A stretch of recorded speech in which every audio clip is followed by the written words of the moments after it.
তোমাদের সবাইকে জানাই আন্তরিক শুভেচ্ছা ও অভিনন্দন। আজ আমরা এই ভিডিও থেকে জানতে চলেছি কিভাবে আমরা ক্লান্তি দূর করব।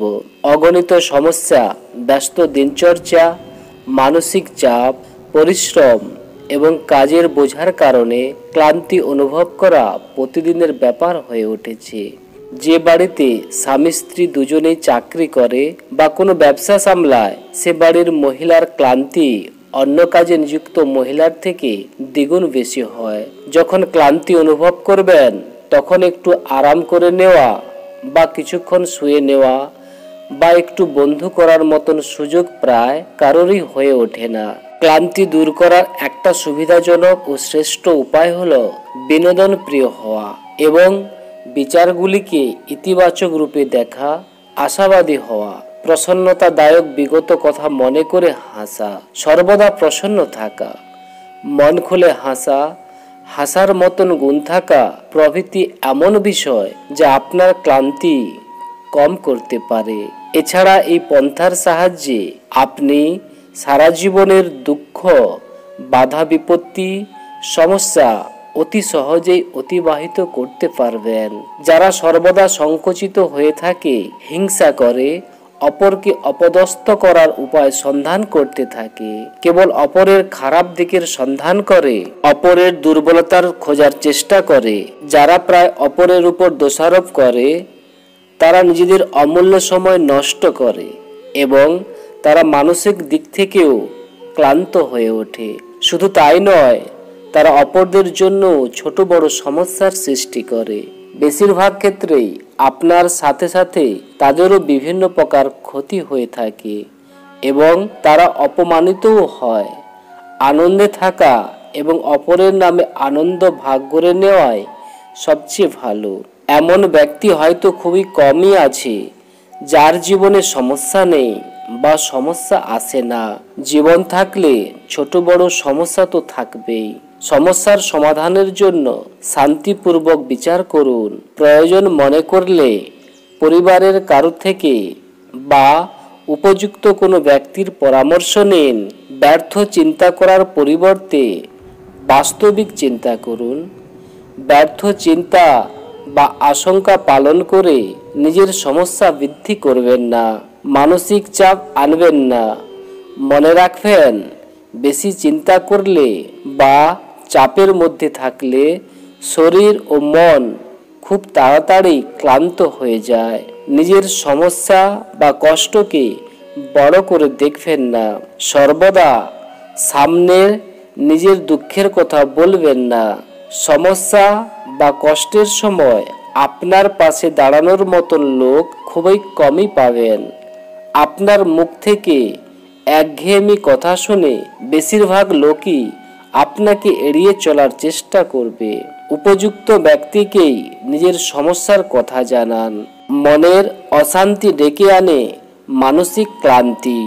তাই কোনো বিশ্বাসযোগ্য বা সহানুভূতিপ্রবণ ব্যক্তির সামনেই নিজের মনের কথা জানান।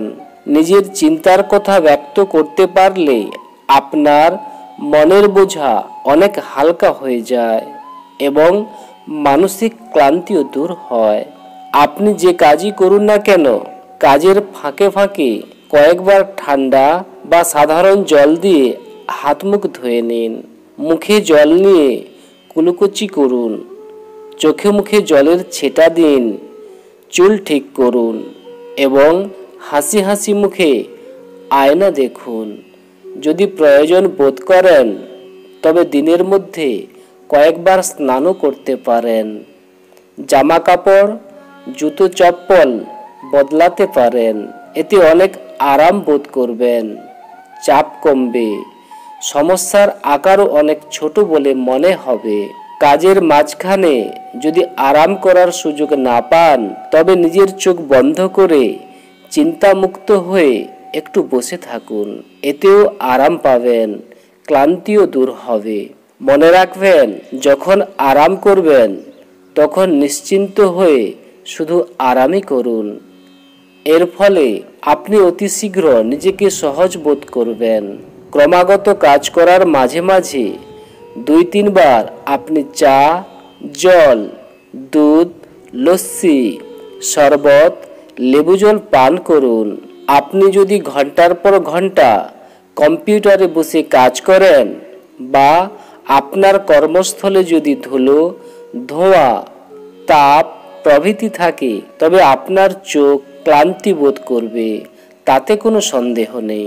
এর থেকে বাঁচার জন্য দিনের মধ্যে কয়েকবার কুলকুচি করুন এবং চোখে মুখে ঠান্ডা জলের ঝাপটা মারুন। এতে করে অতি শীঘ্র আরাম বোধ করবেন।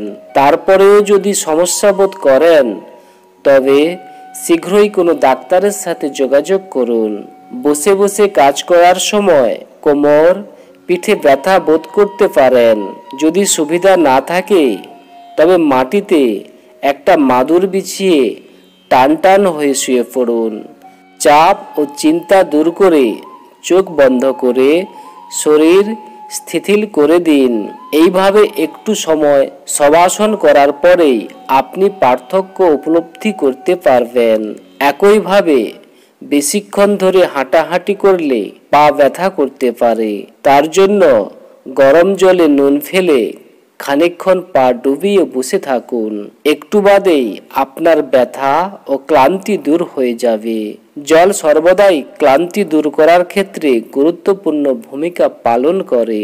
গরম জলের বোতল ব্যথা, ফোলা প্রভৃতির পর্যাপ্ত আরাম দেয় এবং ক্লান্তিও দূর করে। একই সাথে স্বাস্থ্য সম্পর্কিত সাধারণ ধারণাগুলি মাথায় রাখাও জরুরি। অসুবিধা না থাকলে রাতে তাড়াতাড়ি শোয়ার চেষ্টা করুন। সকালে উঠে 1 থেকে 2 গ্লাস জল পান করুন। নিত্যকর্ম সম্পন্ন করে হাঁটতে বা জগিং করতে যান। উপযুক্ত যোগা, ব্যায়াম, প্রাণায়াম করুন এবং হালকা ও সুপাচ্য খাবার খান এবং কোষ্ঠকাঠিন্যের থেকে দূরে থাকার চেষ্টা করুন। নিজের কাজ অনুসারে সঠিক দিনচর্যা গ্রহণ করুন। কোনো যোগ্য ব্যক্তি বা সংস্থান থেকে যোগা, ধ্যান, প্রাণায়াম প্রভৃতি ব্যাপারে শিক্ষা গ্রহণ করুন। এর থেকে ভালো, নিরাপদ এবং মূল্যবান জিনিস আর কিছুই নেই। ধন্যবাদ। জয় হিন্দ।